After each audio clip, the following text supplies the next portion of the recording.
Hello and welcome to another amazing episode of CORPcast. This is Darblade98, or Tom, and these are your other wonderfully voiced hosts. This is Nubis God, or Casey. Here's Johnny! Dr. Awesome. That's my handle. That was lovely. Thank you. And we are here on this auspicious day, as it is the second anniversary of Champions Online. It has been 2 blood, tear, and induced vomiting filled years, and that was just me. So, what do you guys think about the 2 years? What do I think about the 2 years of Champions? Yes. A lot has happened, actually. Like, there actually is content, somewhat, now, as opposed to earlier, when there wasn't. I remember a day long ago where the Blue Bruiser was a Solomon Grundy clone when I first started playing. It was a dark, dark time. A time where I ran out of quests when I was level 31 and had to grind 9 levels. Very, very pissed. Yeah, I remember that. That was terrible. I never got that far that early on. Weren't you just a terrible player? Yep. I hit 40 before it hit October, and I never leveled again. So, leveling, I don't care about content anymore. I've already done it once, I don't need to do it again. What about new content? Well, if I would like to do it again, I would rather go drive some railroad spikes into my eyeballs, and then head desk until I'm dead. Because, that's the impression it left on me the first time. So you really don't like Snake Gulch or anything in the desert? I liked Snake Gulch. I didn't like running around as a Might Toon, swimming around in Lemuria and trying to kill things with knockbacks. I was just confused for 9 levels. You ground 9 levels in Lemuria? Yes, I did. It was the sharks, wasn't it? I briefly considered turning the Blue Bruiser into Aquaman. That's what everyone did. Everyone grinded the sharks, I think. I mean, I never did that. I think I got into Lemuria pretty early on, but I never got much past that for like another few months. Lemuria, most underrated zone. I love Lemuria. Well, everybody else doesn't. Everybody hates. Consider this. It's a game. You get to go deep into the water. And you get to fight zombie Soviet Nazis. Then over here, you get to fight men that look like sharks. Soviet zombies. Yeah, they're not Nazis. Men that look like sharks. Well, Soviet Nazi zombies. No, they're not Nazis. What's the difference between a Soviet and a Nazi? They're besides both terrible. Everything? Besides the fact that they were on opposite sides of this thing called World War II? Yeah, so they just fought each other. And fascism and communism are two completely opposite ways of No, they're governing? Cable and Pain, or whatever. What? Cable and Pain. Abel and Cain.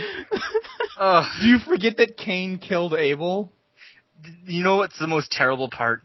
I was beaten for the first part of my life by nuns about that story. And I forgot it. This is getting into more real territory here. Isn't that what you want to hear, Carp? Johnny's dark and hideous past? If it is what you want to hear, let us know. We'll have an episode. We will have a 4-hour CORPcast of this. I never meant to kill him!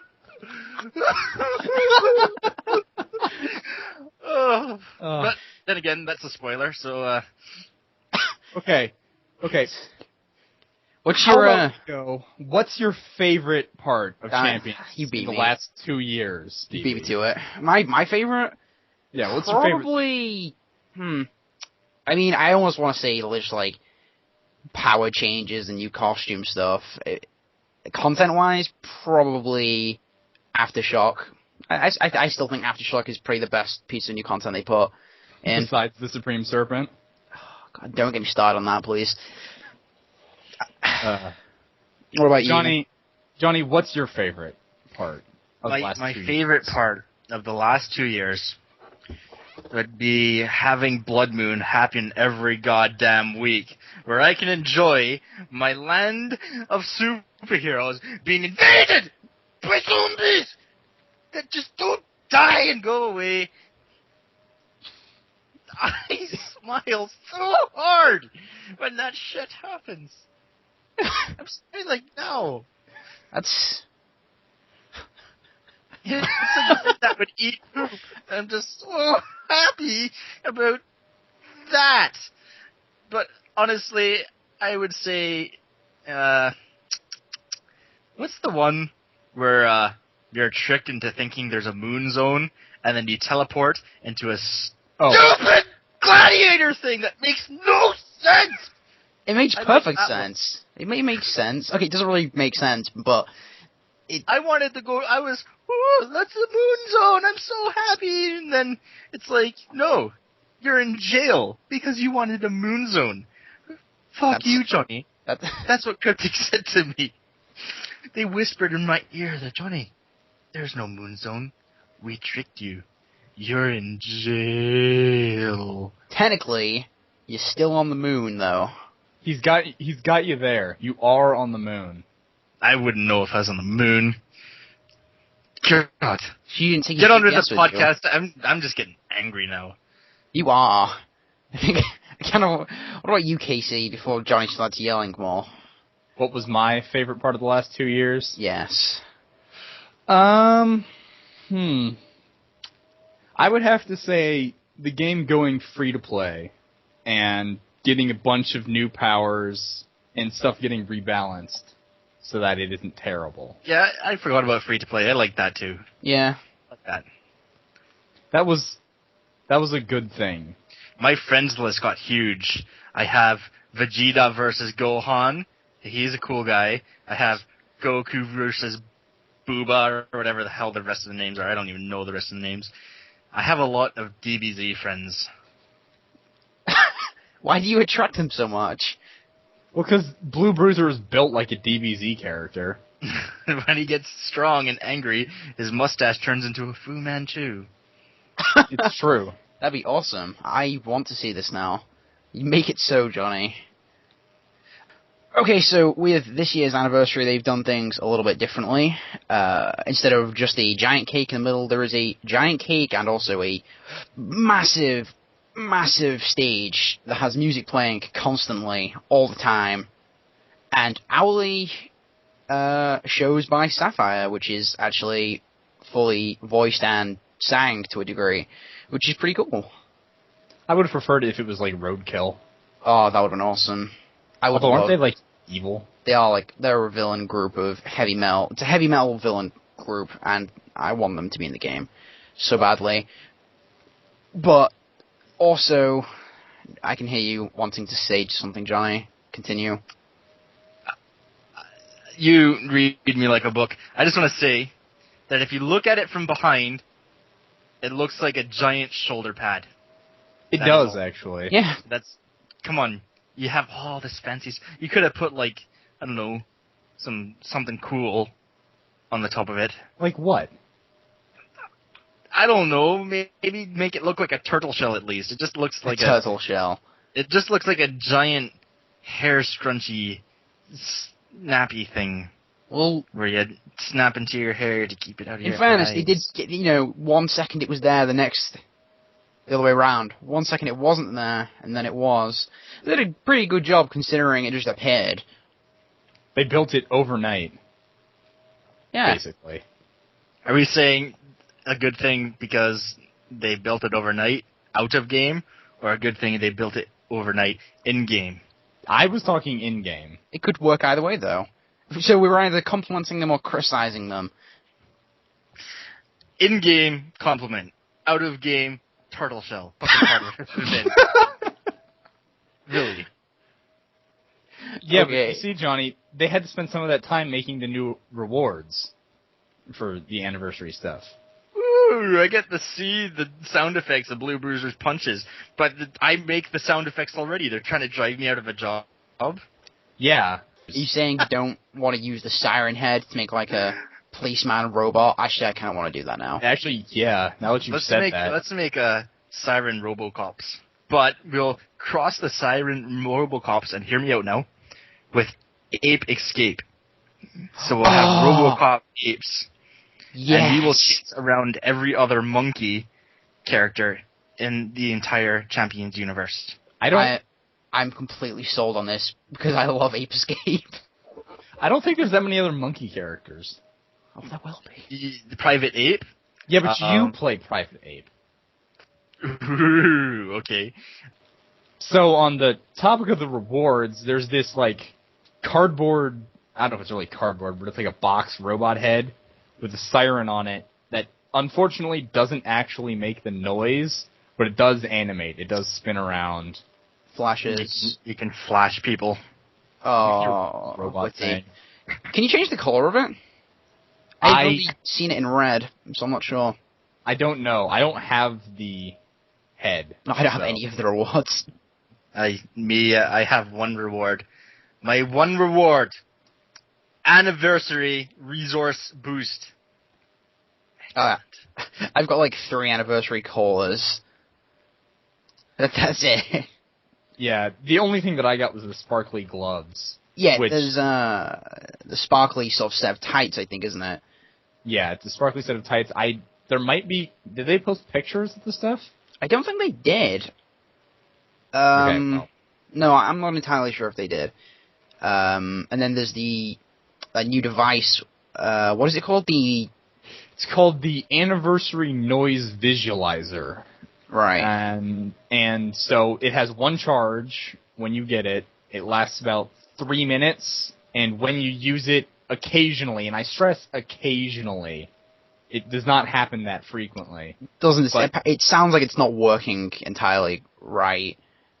Yeah, I don't know if it's like you have to charge a power for a certain duration or what, but it will do things over the body of the enemy that you're fighting, so it'll be like blam or crack or zap, just as the comic book style sound things, like the Adam West Batman style sort of stuff. Cool. I kind of want to get that. Although, however, when you put it on your device tray, it pops it into your power bar in the first available slot. So just be careful, because I've been using them accidentally for like half an hour. I'm gonna end this topic of anniversary with Corp. You have made this 2 years just fantastic. You guys making me angry all the time. I'm joking, of course. You are lovely people. Thank you, Corp, for being fantastic for 2 years. I would like to take this time to point out that the sentiment that Tom recently said hit so close to home on me. You make me so angry, Corp. You make me so goddamn angry. I'm not joking either. Just reel it in, John. Okay. Calm down. Do you want to say anything nice about Corp, Casey? Corp, you guys make the game interesting. I'm going to put it like that. You guys are out there. You're supporting the podcast, which I like, because this is my job. Very surprised about as well, by the way. Yeah. By the way, we are super surprised that people like this. Yeah, I'm surprised on that as well. I would like to take this time to stress that having a physical with your doctor can save lives and save your mind. Reel it in.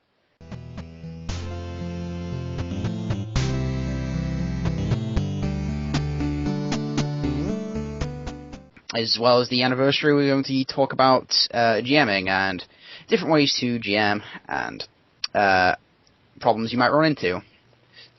So, if you're going to GM an event, there's a few different kinds. I suppose there's 2 different kinds of events. You're probably going to be doing a text-based one, or something that involves PvP, which is how Johnny does his events, and he'll explain that shortly. So if you're doing text-based, you're describing your actions, you're describing what you're doing, and if you're GMing it, you're probably deciding whether the player actions succeed or fail, and basically telling them what's happening, you're painting the world for them, and you're progressing the story through description. Basically, so you're going to run the event in text. So you got to get creative because you're not actually showing anything. So you can't literally affect... Text-based events are common because you can't literally affect the world in an MMO. Most MMOs are static. So what you do is you write it all in text. So you need to write big descriptions of what's going on, where the people are, where the enemies are in relation to the people. It might help you, if you're running the event, to just have a piece of paper next to you, draw a little map or whatever, and just write down where people are, so that you know where they are in correlation to everything else. That's a good problem. That's not a good problem. That's a problem. Because what can happen easily, and it's not just for the GM, it can happen with anyone in a text-based event. People can get confused, especially when it comes to order. And as we talked about last time, people set turn orders, which helps keep things organized. Because you've got to cater to everyone who's there, and people write in different ways, people write at different speeds. So it's easy to get confused, and as Casey said, you can help yourself by making note of where people are, what the situation is. And it does help to have an idea of where your event's going. Yeah, you really need to have a goal in mind when you start your event. Especially really any event in which there's going to be, maybe you're playing the villain, somebody else is playing the villain. You need to know where the event's going to end up. And that sort of brings up a topic that Real Sorcerer mentioned on the forums, which is railroading. The problem with railroading is no plan survives contact with the enemy. Big thing is you're gonna make a story, and you're like, okay, here's where I sort of want this to go. But the players maybe aren't gonna pick up on that. So you're saying, hey, I want this story to go in this direction. You know, here's sort of, this is how I see it going, basically. But it won't necessarily go like that. You might drop a hint that the players don't catch. They might want to do something opposite that. So you need to be open enough to not lock down what people can do. Right. I suppose the extreme of railroading is when you have it exactly planned out. You know what's going to happen. So mostly, really, what extreme railroading does is means that player interaction does nothing. It means that this enemy, nothing is going to affect this enemy because you don't want them to be hurt. You're not even. It's almost like you're not acknowledging that players are really doing anything because you have such a straight line idea of what you want to happen that nothing can change that. And that's like extreme railroading. But whilst that's the extreme, railroading, you need to railroad a tiny bit, I think, because you need, like I said, you need something of an idea, and I think railroading can help sometimes, because otherwise the heroes can kind of, the players who are part of your event, kind of want to do their own thing. People like to get a bit carried away. I don't think it's their fault. I think people kind of almost get too much into it, kind of almost like they're fighting against the story you want to portray. If you don't, you need to keep them in line. Right. Sort of. Because people are going to want to focus the event on themselves, and there's nothing wrong with that. But you need to remind them that, hey, this is what's going on. So a little bit of railroading is not a bad thing. Right. Especially if you want the event to end in a certain way. I need to insert something here. The best way for aspiring game masters, GMs, to do this is when you write your story for what the event's going to turn out like, don't make a solid ending. You should never end your event with a solid ending, like this needs to happen. You should always make it very loose. Say, for instance, a villain attacks, he ekes out a win, which is easily interpretable. I mean, he can get beat up and run away. That could count as a win in his eyes. And say Hero X is stolen away. Sounds like one of your events. Well, it's always good to have a loose goal that you can meet. But to varying degree. It's like you're getting it to varying degrees of success. So you're not just aha, I win, I steal hero. It's like, oh no, heroes beat me up really badly, but I still just managed to steal. I smoke bombed and I swiftly escaped. but somebody's missing. Oh no, I kidnapped this person, or whatever. Although that does come with its own problem of your kind of Deus Ex machina-ing the ending, where it's just like suddenly you do something. And it's kind of an issue. It's something you almost have to do because when you also this is something else that comes up when you're GMing is that heroes. I say heroes.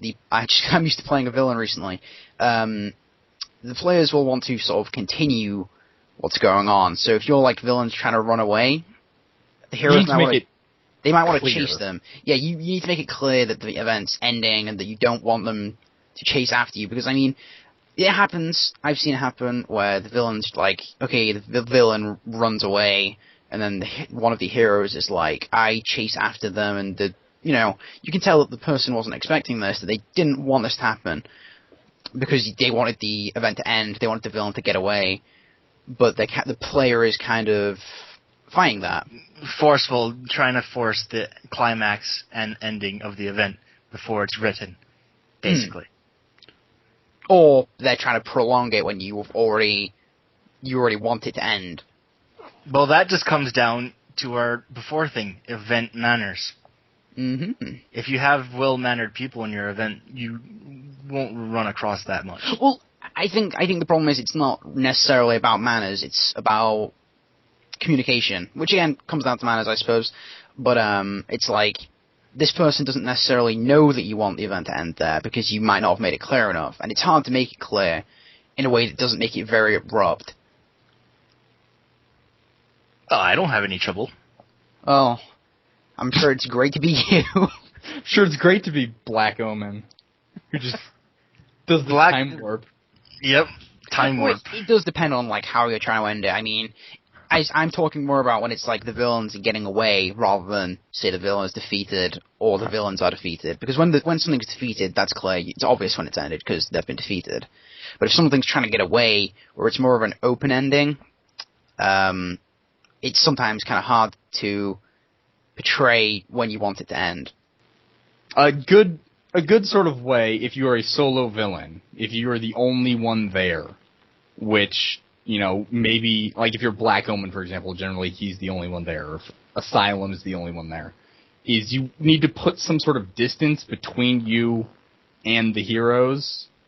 So whether it's a barrier, whether it's physical distance, whether you knock them back, or whatever, putting distance between you and them is a good indicator of, especially when you're about to run away, that they can't immediately follow you. So then generally, the combat portion of the event is over by that point. But it can follow into the heroes doing a discussion amongst themselves, what are we going to do? How are we going to stop this person, or whatever. Right, because you want to end it in a way that doesn't make the heroes feel very... again, I'm saying if this isn't a villain event, you want to end it in a way that doesn't make the players feel completely powerless, which is why if you're putting distance between, it adds that kind of, realistically, you've got to take a quote-unquote move to get closer to the villain to do anything. So you're not making them feel powerless. You're not like, oh, you are an indestructible bubble, deal with it. But what Casey said there is also good, because you want to end it in a way that leaves the RP open. It doesn't just end.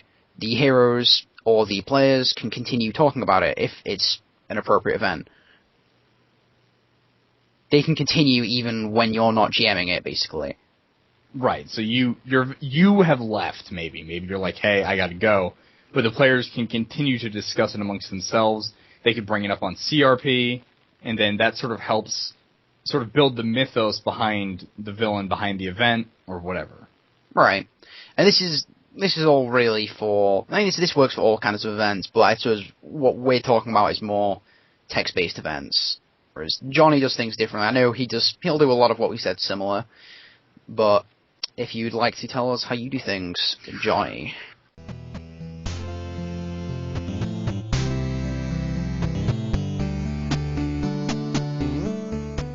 Alright, well, I'm going to put it in point form and explain why. It's probably the easiest. This is Dr. Awesome's awesome event equation. Get a pencil, get a pen, get some paper, write this down, children. First thing for any event, you need a story, a hook, something that will make the people want to be there. Obviously, going in with no plan of attack, just with a villain saying, hey, I'm robbing the bank, and then kind of getting swamp kicked by heroes, well, that's a great one-off, but it's not going to get you far in the spectrum of long-running events. Get the result you want by loosening up your goal. I can't stress this enough. The looser your goal is, the easier it will be to achieve and trace or go down this written path you made. You might have to rewrite some bits, but you won't have to rewrite much if you base your story on loose goals. Think of it like a cone. You're still going in the same direction, although it might be a little bit left, a little bit right. Prepare and plan, but keep the story somewhat veiled in mystery. I'm saying this because there is one thing true about human nature. Curiosity is powerful. I say don't go behind that door. You're going to wonder, what the hell is behind that door? Some of you might forget. Don't go behind that door. Oh, wait, he said it twice now. Something's terrible behind that door. Or maybe it's good. Maybe he's hiding cookies. Who knows? Curiosity is a powerful thing. Couple with friends. Very important. The more people you have on the same page with the same story will add to your success. Taking on an entire event and having about 40 heroes show up will not make your life easy. That will kill you. At all. That will kill you. Your event's going to fall to shit just because of the confusion. Communication works better when you couple with friends, lay out the plan, and have them help you as side GMs. This isn't like tabletop where one guy's proceeding over everybody. It happens fast. And I'll tell you why later. So after you create a template for event leadership with your idea or story for the event at the forefront, mostly led by you, get a pre-role-play explanation of what is going to go on with your participants. Don't announce the story, but give them vague hints of what is going to sort of happen, what this is going to do. Like, people show up to a random event and you just start role-playing. So, what the heck does that mean? I don't know, Johnny. What does it mean? You're in front of a bank. Do you say you're robbing the bank? Maybe you're running away from the bank. They don't know. You got to announce this stuff. Yeah. Communication is key. Is key for all things, really. It keeps coming up because it really is like one of the really most important things. But the thing with events is communication can make or break you. You could have a great story, a great villain, but the execution really depends on the communication between your event leadership template with your friends or whatever, your other GMs, and what's actually going down. There's something I use. I call it roleplay, player versus player thematic duels. What this means is it's not like your normal player versus player duels where you just go apeshit and try to kill each other. No, that is a big no-no. That should be described in the pre-roleplay explanation. These events are meant for one-on-one with anybody. In comics, there's not really a lot of... how do I say this? If there's a cosmic threat, there's more heroes battling it. If you're not a cosmic threat, no in-game villain can be a cosmic threat. Maybe they can be a cosmic threat through their actions. That happens a lot. I mean, Doctor Doom, but you wouldn't have millions of heroes trying to kill Doctor Doom. Because they would wreck him. Yeah, you'd have millions of heroes try to beat up Galactus, because Galactus could probably just pump them all away. But this ties in, because it's going to be 1 versus 1. That's the game mechanics. We can't do anything more than that, as for duels. The thing about thematic duels, you don't win fast. The henchmen of villains never win. Never win. The day a Doctor Doom bot beats up the entire...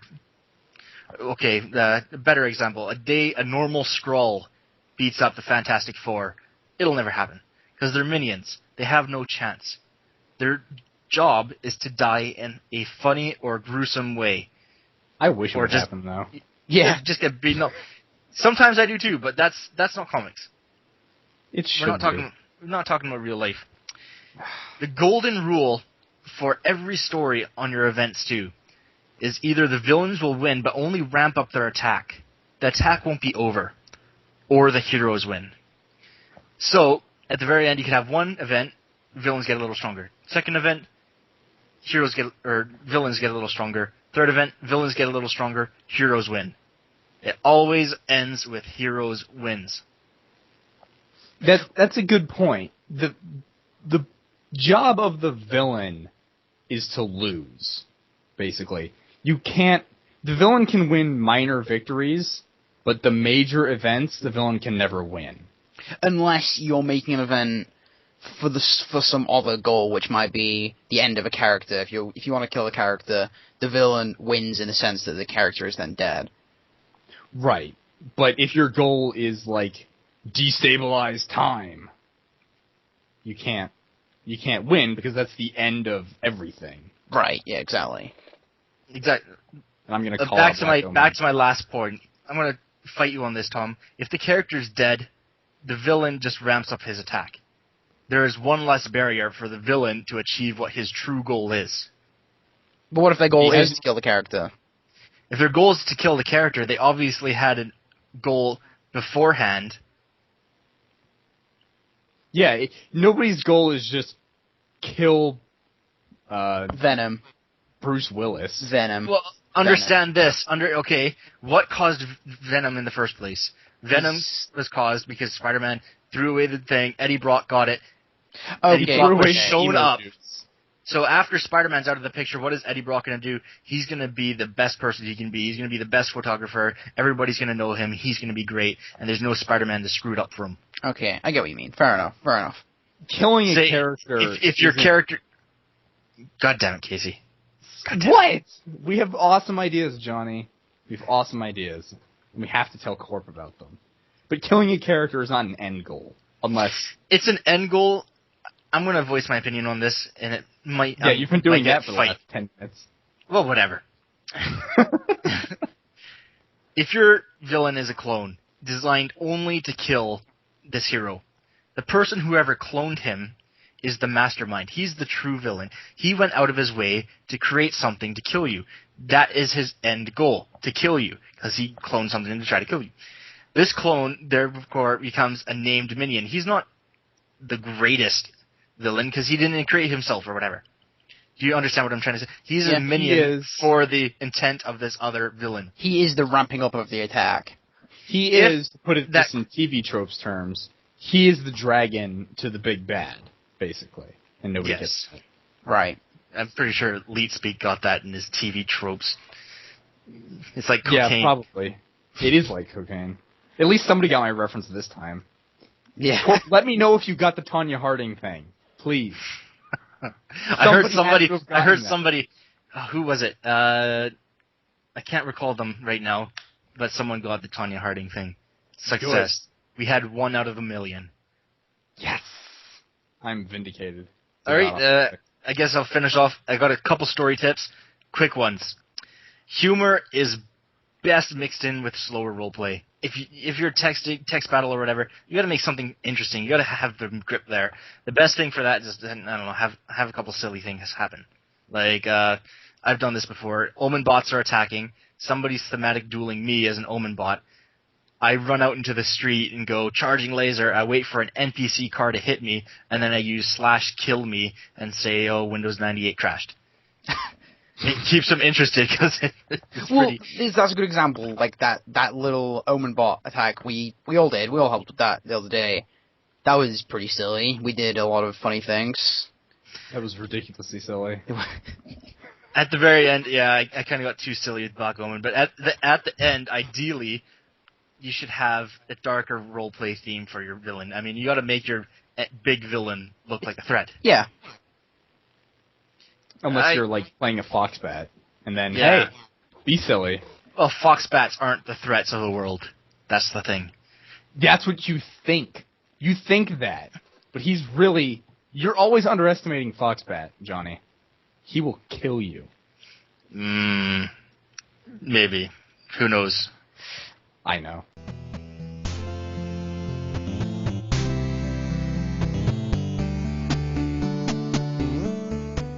I can't say I know how to transition into this next topic. We're going to talk about wrestling.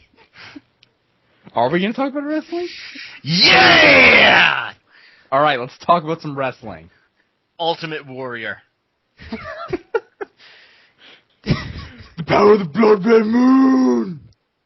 Ultimate Warrior. You cannot beat the Ultimate Warrior! The pilot of the plane of destiny Hulksters going down into the ocean because the Ultimate Warrior's putting them down. I don't know what to add to that. See, that's why the Ultimate Warrior is great. That's actually what it I don't said. know that much about wrestling. No, neither do I. I used to watch wrestling. I used to watch when Kane used to wear a mask and set people on fire. When he had hair and wasn't a big, fat, bald man. Yeah, seriously, he's huge now. What's up with that? Did he really set people on fire? Well, he set like the announcer on fire. He did. It was like he busted into the booth that they like talk in, that like sort of like lounge place, and he set him on fire. He poured gasoline over him. It was great. What? Probably in a fire suit. No, Johnny, wrestling's real. He killed a man in cold blood. I'm pretty sure the Ultimate Warrior is actually that badass. I think he is. Isn't the Ultimate Warrior like fat and dead now? No, he's actually very thin and frail, and he's not that old, and he's suffering from steroid abuse in his earlier life. Really? And that's the moral story. I couldn't tell that wrestlers used steroids. That's the moral of the story. They don't use steroids now, though. Don't try and be the Ultimate Warrior, because you will suffer from steroid abuse. Try and be the Undertaker. Oh, yeah. Because you can be sad. If you look at old wrestling, and you look at new wrestling now, something happened between that. It was called Chris Benoit Goes Crazy, and stupid thing. After that, steroids have pretty much disappeared from wrestling. It's true. Look at the wrestlers. They're all flabby and sort of just... like The Miz. Oh, the Miz. He's not that huge, though. Well, he's not that huge because they're not using steroids anymore. They're probably not allowed. They don't want more Chris Benoits to go crazy and end the world. I like the Canadian crippler. He was kind of cool. Is that a real... Is that a thing? Yeah, that was Chris Benoit, the crippler. Is that what they called him? Really? Chris the crippler Benoit. I don't remember that. How many people did he cripple? I don't know. It's just a wrestling You're Canadian. You should know this. How many people have gone to the Undertaker's morgue to be buried? All of them. All of them? 19-0? Yeah. All 19 of those people were buried by the Undertaker and Paul Bearer. All right, I'm throwing my hand up. Best wrestler, in your opinion. Go. Paul Bearer. Would you mean best? I don't know about best. My favorite's for The Undertaker, though. I gotta go with The Undertaker. All right, Jake the Snake Roberts. The guy has a fucking panther fucking snake thing. What is it? Panther snake. Jeez. Python. He has a giant python in a How bag. do you get panther snake out of python? Panther python? Yeah, they I don't start know. with P. Whatever, panther python snake. He had a giant snake in a bag. Right, it's because he had a bag, isn't it? You just like bags. Was it a grocery bag? The grocery bag with a fucking panther python? Okay, yes please. Thank you. My favorite wrestler? The Shockmaster. I also like Goldust. 3 people get that. No, 4 people. 4 people get that. You also like what, Johnny? Goldust. You know the guy who... Goldust. Is that a Bond villain? No. No, it's a wrestler. I can't remember what he looks like now. He's a brother with another wrestler right now. Yeah. He's a brother from another mother? Yes. But no, Undertaker is clearly the best wrestler because of his announcer. Well, yeah, Undertaker himself is bleh. Who cares? I don't know. He doesn't look that cool now, actually. He used to look really cool. Are you ready to face my Undertaker? He wears a pimp hat now. I don't know what's up with that. Is it purple? It's got like a purple feather in it, I think. Sweet. Maybe he's trying to be like Three Musketeers-y. Maybe. Remember Ho Train? No. Ho Train! No. No. What?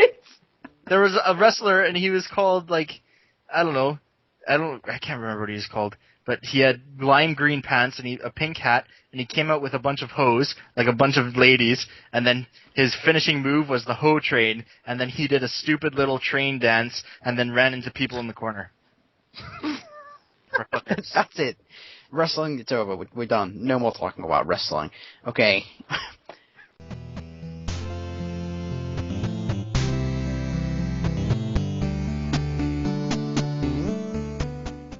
Okay, we're now going to talk about new content. What comic series we'd like to see. Since comic series seems to be the new focus of Cryptic, what comic series would you guys like to see? Kronos, Lord of Time. You're biased with Black Omen. I love time, okay? You do love... And Dr. Awesome. You have 2 time guys. Okay, fine. I have a boner for time. Is that so wrong? Time's a wonderful concept. But you enjoy messing time up. Yeah, because time affects everybody. Everybody lives in time. Exactly. Lord Kronos does something to time.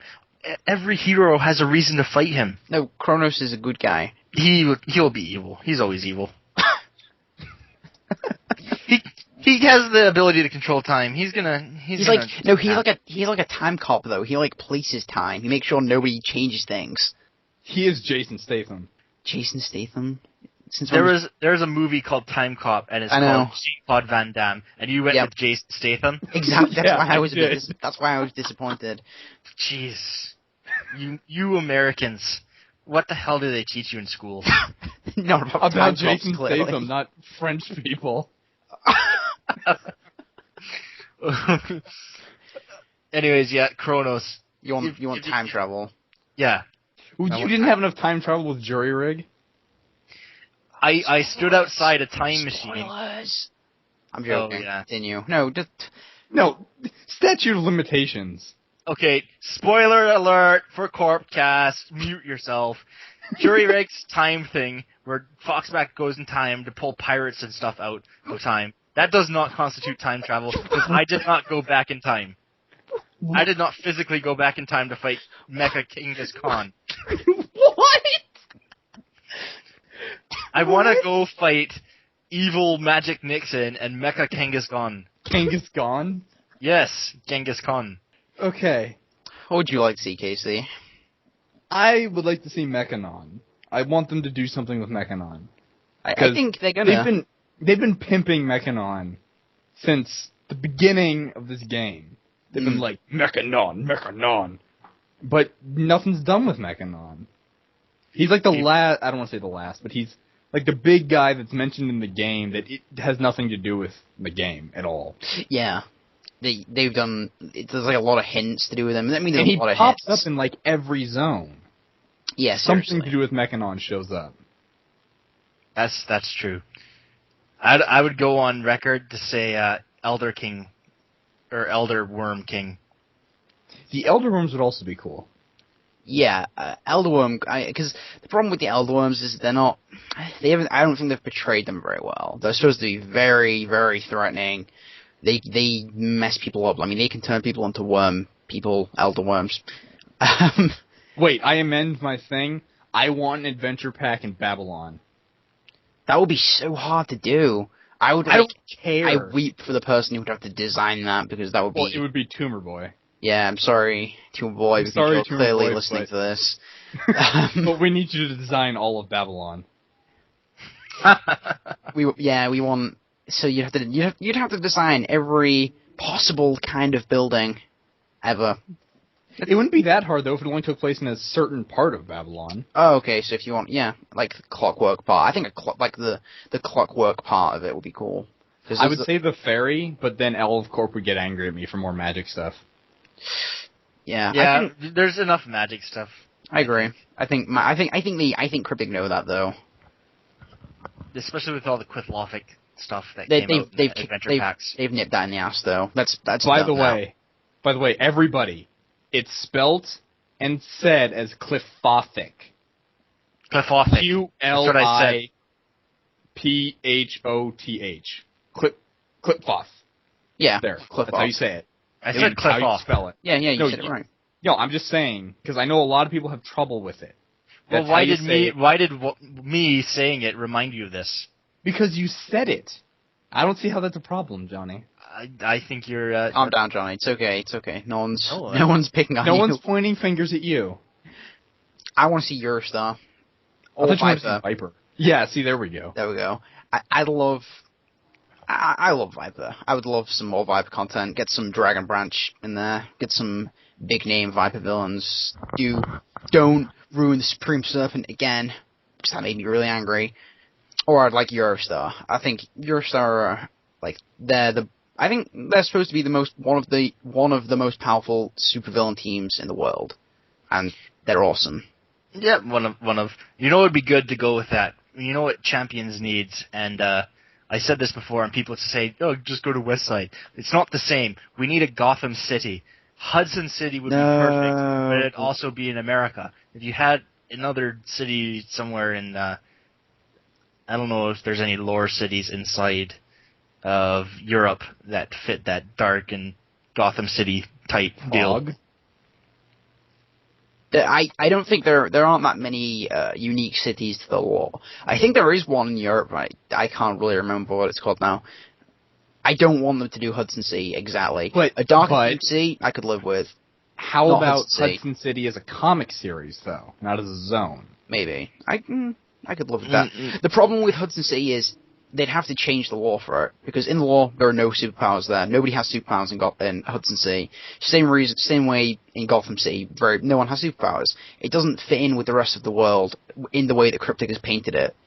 You would have to change Hudson City a lot to make it fit in with the Champions game, and I think that would kind of defeat the purpose of Hudson City if they did that. Well, they're already not going to do like a Dark Champions or anything. Well, exactly. Or are they? No, probably not. And we need a Gotham City, so what would be better than... I'd say Europe. If they were going to do a darker themed city, I think They should do Prague. Yeah, I mean Prague. I mean that would work. Something in Europe. Although well, that was my point. I said that. Yeah, I'm agreeing with you. Technically, they could have done that with Vibora. I think it kind of yeah. is.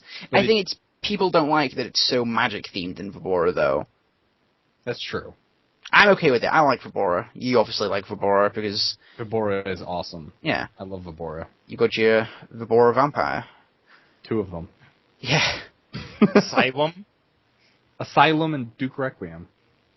What was the... Okay, we have one last topic, and we're ending on a high note like we did last time with dinosaurs. Johnny, would you like to tell us what this topic is?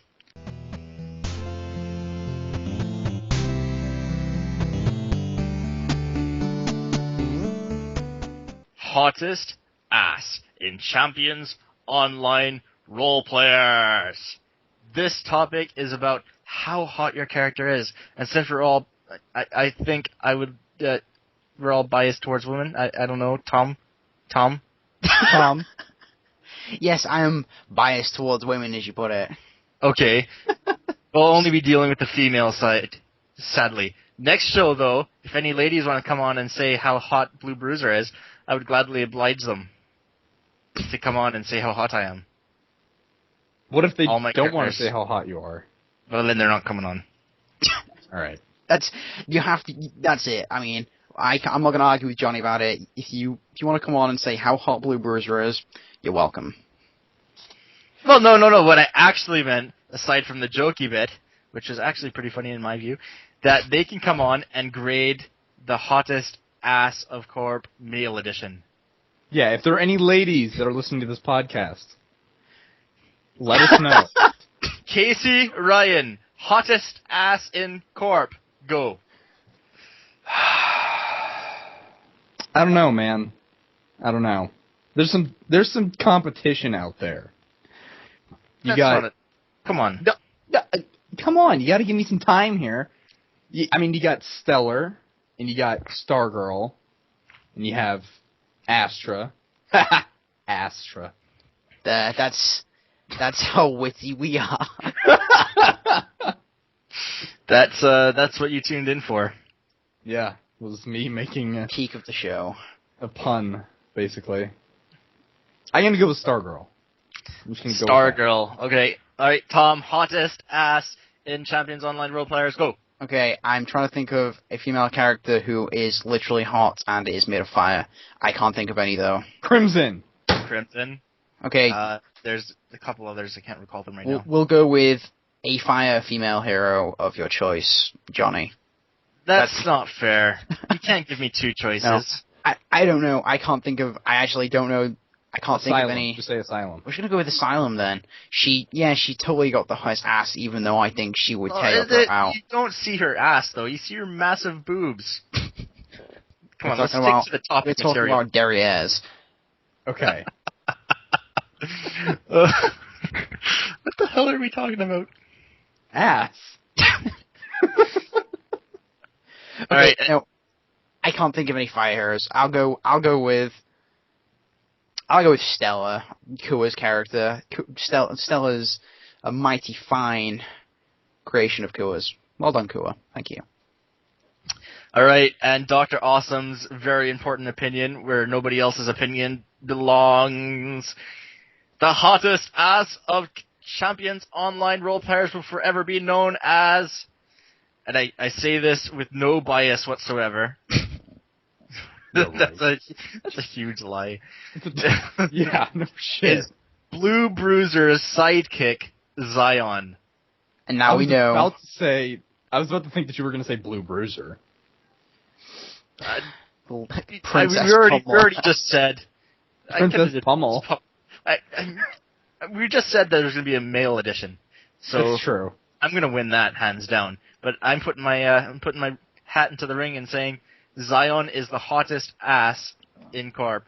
If you ever see Zion at Tavior, my good friend and sidekick, you'll be like, that ass, as Darius Fenn says.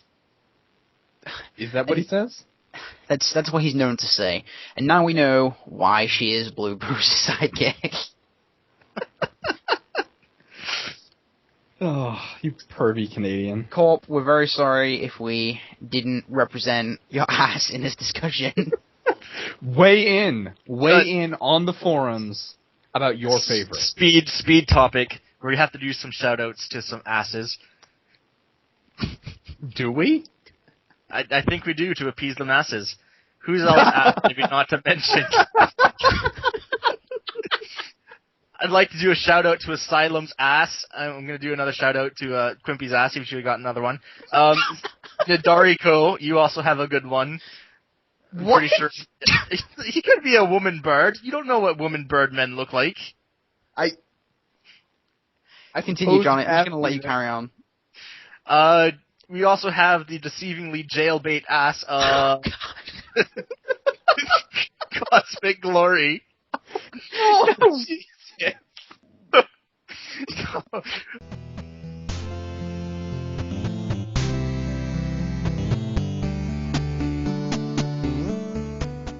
Okay, we're going to have to wrap up with bigging up events again. And it's not just Johnny's event that I have foreseen this time. There is another event that was on the calendar. I don't have the calendar up right now. The events on the calendar is Black Omen in Time's Dark Depths on Friday, 6 p.m. server time. On the following day, it is also Black Omen in Time's Dark Depths at 12 p.m. server time. And on September 15th, we have the Circle of Justice Heavy Metal Overture. This event is being run by Thunderax at Thunderax, the man we all know and love as part of lore. He's more important than all of us, basically, because he's in some dumb book. He also wrote lots of the books. Well, that's why he's in it. He's a glory hog. you're just jealous because you're Canadian and you're not in the books. I am kind of jealous. Okay, Anyways. so, yeah. And you both forgot, I don't know how, but again, CORPfest is going to be next weekend on the 10th and the 11th of September. The costume contest is on the 10th. The PvP tournament is on the 11th. I don't know if this is going to happen, but I'm going to try and shoutcast the PvP tournament. I'm going to try and do both. Another quick we might also thing be about there laughing. CORPcast.